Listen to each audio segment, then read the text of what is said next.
अस्सलाम वालेकुम स्टूडेंट्स, हम देख रहे थे कि क्रोमेटोग्राफी को परफॉर्म करने के लिए क्या टेक्निक है। और उसमें हमने कल जो पढ़ा था वो था कि आपका जब क्रोमेटोग्राम डेवलप हो जाता है और उसको आप ड्राई कर लेते हैं तो उसके बाद आप उसके ऊपर स्पॉट्स को किस तरह से लोकेट कर सकते हैं।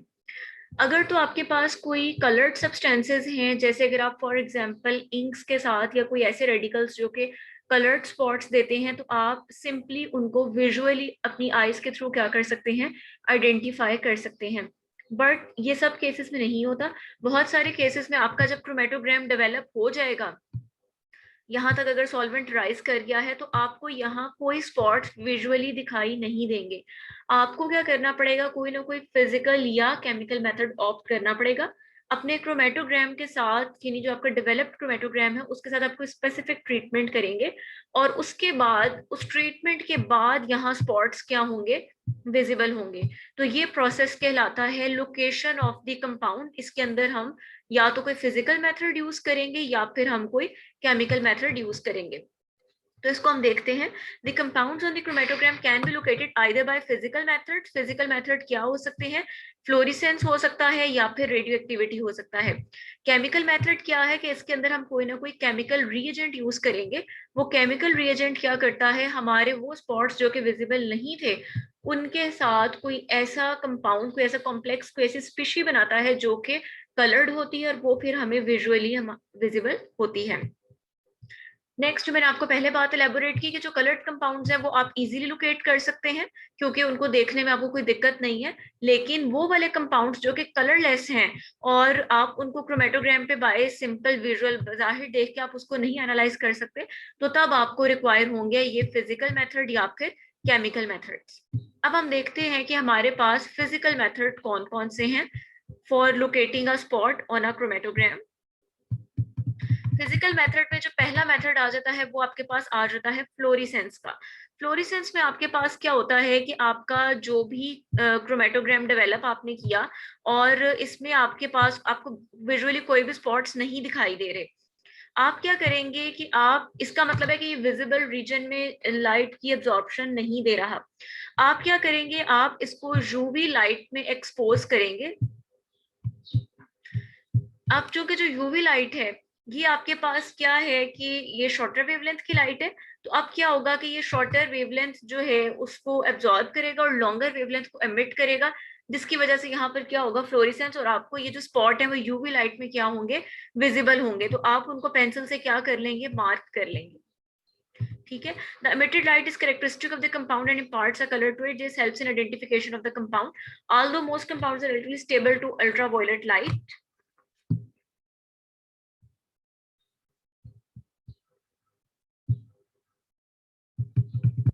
others such as vitamin and steroids are destroyed when ultraviolet visualization technique is used for identification.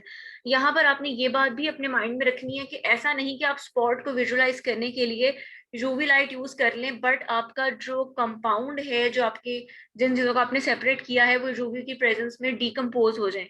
अगर ऐसा है तो फिर आपको ये वाला मेथड ऑप्ट नहीं करना। नेक्स्ट जो हमारे पास मेथड आ जाता है वो आ जाता है radio active method. Radio active method यानी इसके अंदर आप रेडियो एक्टिविटी को मेजर करेंगे, और ये आप आमतौर पर आप उस टाइम पे यूज करते हैं जब आपके जो कंपाउंड्स हैं वो आपके रेडियो एक्टिव नेचर के हैं। इसमें आप क्या करते हैं कि आप जो है Geiger Muller counter, Geiger Muller counter जो है ये एक स्पेसिफिक इंस्ट्रूमेंट है जो कि रेडियो एक्टिविटी को काउंट करने के लिए यूज किया जाता है। रेडियो एक्टिव डिटेक्टिंग डिवाइस है ये हमारे पास। इसमें हम करते क्या है कि आपका जो भी क्रोमेटोग्राम है जिसके ऊपर स्पॉट सेपरेट हुए हैं, आप क्या करते हैं कि उस क्रोमेटोग्राम को एक्सरे फिल्म के साथ के ऊपर रोल कर देते हैं। ठीक है। और उसको कुछ टाइम के लिए आप डार्क में रखते हैं। अब क्या होगा, जो आपका रेडियो एक्टिव आइसोटॉप है वो जो भी रेडियो एक्टिविटी शो करेगा वो एक्सरे फिल्म के ऊपर रिकॉर्ड होती जाएगी। फिर आप उस एक्सरे फिल्म को जब ऑब्जर्व करते हैं तो उसके ऊपर आपको विजिबल स्पॉट्स दिखाई देते हैं। वो स्पॉट्स जो हैं वो आपको इस बात का आइडिया देते हैं कि किस स्पॉट की इंटेंसिटी कितनी ज्यादा है, जो कि आपको रेडियो एक्टिविटी के हवाले से बता रहे होते हैं कि किस स्पॉट ने कितनी रेडिएशन, कितना रेडियो एक्टिविटी का फिनोमिना शो किया, और उस हिसाब से आप अपने रेडियो एक्टिव आइसोटॉप्स को डिटेक्ट कर सकते हैं। ये हमारे पास थे फिजिकल मेथड्स, इसमें कोई केमिकल रिएक्शन नहीं हो रहा। अब हमारे पास जो अगला मेथड आता है स्पॉट्स को लोकेट करने का, वो है केमिकल मेथड। केमिकल मेथड में आप क्या करेंगे कि इसके अंदर आप कोई ना कोई रीएजेंट यूज करेंगे। वो रीएजेंट आपका कुछ भी हो सकता है, सॉलिड भी हो सकता है, लिक्विड भी हो सकता है, और बाज़ औक़ात जो है वो गैसेस भी हो सकती हैं। मिसाल के तौर पे अगर हम बात करें मेटल आयन डिटेक्शन की, जैसे अगर आपके पास लेड सल्फाइड वगैरह है, तो उसके ऊपर हम क्या करते हैं, लेड के अगर आपके पास केटाइंस और आप उनको आइडेंटिफाई कर रहे हैं, तो उनके ऊपर आप हाइड्रोजन सल्फाइड गैस जो है वो उसके ऊपर से पास करेंगे, तो आपके पास लेड वगैरह के कलर्ड सल्फाइड्स बन जाएंगे, जो कि आपके लिए फिर जो पहले विजुअली विजिबल नहीं थे, अब वो आप उनको देख सकते हैं। इसके अलावा आप लिक्विड रिएजेंट्स भी यूज कर सकते हैं और सॉलिड्स भी यूज कर सकते हैं। सॉलिड्स को आपको क्या करना पड़ेगा, अगर आप सॉलिड को एज अ रिएजेंट यूज करना चाहते हैं, तो फिर आपको उसका क्या बनाना पड़ेगा, सोल्यूशन बनाना पड़ेगा किसी भी प्रॉपर सूटेबल सॉल्वेंट के अंदर, ही आपको कुछ सॉल्वेंट्स दिए गए हैं। In many cases, one stage location process is sufficient to bring about the color change, but in other cases, several stages may be required. बाज़ औक़ात आपका सिर्फ एक ही आपने लोकेटिंग रिएजेंट यूज किया, एक ही स्टेप में आपका जो स्पॉट है वो आइडेंटिफाई हो जाता है, बट समटाइम्स आपको एक से ज्यादा लोकेटिंग एजेंट या एक से ज्यादा लोकेशन के मेथड यूज करने पड़ते हैं ताकि आपका स्पॉट जो प्रॉपरली विजिबल हो जाए। लोकेटिंग रिएजेंट, अच्छा अब इसमें आता है कि आपने लोकेटिंग रिएजेंट अप्लाई किस तरह करना है। दो तरीके हैं, या तो आप लोकेटिंग रिएजेंट को स्प्रे करके अप्लाई करते हैं, यानी क्रोमेटोग्राम के ऊपर आप उसको स्प्रे कर देंगे, या सेकेंड मेथड क्या है कि आप रिएजेंट सोल्यूशन के अंदर क्रोमेटोग्राम को डिप कर देंगे। अब हम बारी बारी दोनों मेथड्स को देखते हैं। फर्स्ट मेथड आपको दिया गया है spraying method. Chromatogram is sprayed with the solution of the locating reagent by means of an atomizer. Atomizer जैसे आपकी स्प्रे बॉटल्स होती हैं, परफ्यूम की बॉटल्स होती हैं, तो उसमें आपके पास एक नोजल होती है जो कि फाइन मिस्ट जो है उसमें से निकलती है। तो आपके पास बिल्कुल वैसे ही आप जो है लोकेटिंग रिएजेंट को इस तरह की स्प्रे बॉटल में लेते हैं, और उसमें जो एटोमाइजर लगा है वो उसकी फाइन मिस्ट छोटे छोटे ड्रॉपलेट्स प्रोड्यूस करता है, और जो है वो आपके जब स्पॉट्स के ऊपर जाते हैं तो उसके साथ केमिकली रिएक्ट करने के बाद आपको विजिबल स्पॉट्स जो है वो दिखाई देते हैं। If another locating reagent has to be used, the chromatogram is dried. अगर आपका एक लोकेटिंग रिएजेंट से विजुअल नहीं हो रहा, विजिबल नहीं हो रहा स्पॉट, तो फिर अगर आपको सेकंड लोकेटिंग रिएजेंट अप्लाई करना है, तो आप सबसे पहले पिछले वाले को ड्राई करेंगे लोकेटिंग रिएजेंट को, देन आप नेक्स्ट वाला लोकेटिंग रिएजेंट अप्लाई करेंगे। उसके बाद जो अगला मेथड आता है वो आपके पास आता है डिपिंग मेथड। और डिपिंग मेथड में आप क्या करते हैं, पहला मेथड आपने स्प्रेइंग मेथड पढ़ा, दूसरा है डिपिंग मेथड। इसमें आप क्या करते हैं कि जो आपका लोकेटिंग रिएजेंट है उसको आप किसी ट्रे में या किसी जो है बीकर या किसी टैंक के अंदर लेंगे, और उसके बाद आप क्या करेंगे, अपने क्रोमेटोग्राम को उसके अंदर डिप कर देंगे। Solvent for preparing the solution of reagent should be chosen in such a way that the color products formed by the chemical of the compound on the chromatogram and the reagent are insoluble in the solvent. आपने अपना reagent, locating reagent बनाने के लिए जो solvent use करना है उसको आपने इस तरह से चूज करना है कि जो कलर्ड प्रोडक्ट्स बने। कलर्ड प्रोडक्ट्स कौन सी हैं, ये तब बनी जब आपके रिएजेंट ने और क्रोमेटोग्राम के ऊपर जो कंपाउंड स्पॉट्स थे उन्होंने आपस में कंबाइन किया। यानी कहने का मकसद है, फॉर एग्जांपल ए कंपोनेंट था जो कि विजिबल नहीं था, इसके ऊपर जब आपने लोकेटिंग रिएजेंट का स्प्रे किया तो आपके पास कोई कलर्ड प्रोडक्ट बन गई।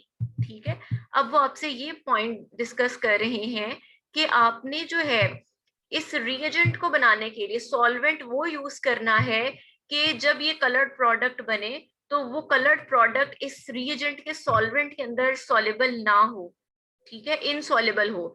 अगर सॉल्युबल हो गई तो ये कलर्ड प्रोडक्ट आपको नजर नहीं आएगी, बल्कि ये फिर जो है उसके साथ हल हो जाएगी, डिफ्यूज हो जाएगी। Another requirement is that solvents should preferably be volatile so that they are rapidly evaporated. दूसरी इंपॉर्टेंट रिक्वायरमेंट ये है कि रिएजेंट का सोल्यूशन बनाते हुए सॉल्वेंट ऐसा यूज करें जो जल्दी एवेपोरेट हो जाए, ताकि जो है वोलेटाइल हो, वो जल्दी एवेपोरेट हो जाए, ताकि आपका स्पॉट जो है वो जल्दी से विजिबल, और उसमें से जो सॉल्वेंट है अब वो हमारे किसी काम का नहीं है, वहां से क्या वो जल्दी से एवेपोरेट हो जाए। यहाँ तक हमारे इसके जो सारे बेसिक स्टेप्स थे क्रोमेटोग्राफी टेक्निक, पेपर क्रोमेटोग्राफी को परफॉर्म करने के मुकम्मल होते हैं। नेक्स्ट हमारे पास एक और चीज आती है टू डायमेंशनल पेपर क्रोमेटोग्राफी। आपके पास अगर आपसे पूछ लिया जाए कि क्रोमेटोग्राफी को जो है पेपर क्रोमेटोग्राफी की टाइप्स या उसको परफॉर्म करने के पॉइंट ऑफ व्यू से अगर टाइप्स पूछी जाए तब आप असेंडिंग, डिसेंडिंग और रेडियल बताएंगे, ठीक है। और अगर आपसे पूछा जाए कि वैसे जो अगर आप टाइप्स ऑफ पेपर क्रोमेटोग्राफी की बात करें तो वो आपने दो पढ़ी थी, पार्टीशन पेपर क्रोमेटोग्राफी और एड्सॉर्प्शन पेपर क्रोमेटोग्राफी, ठीक है।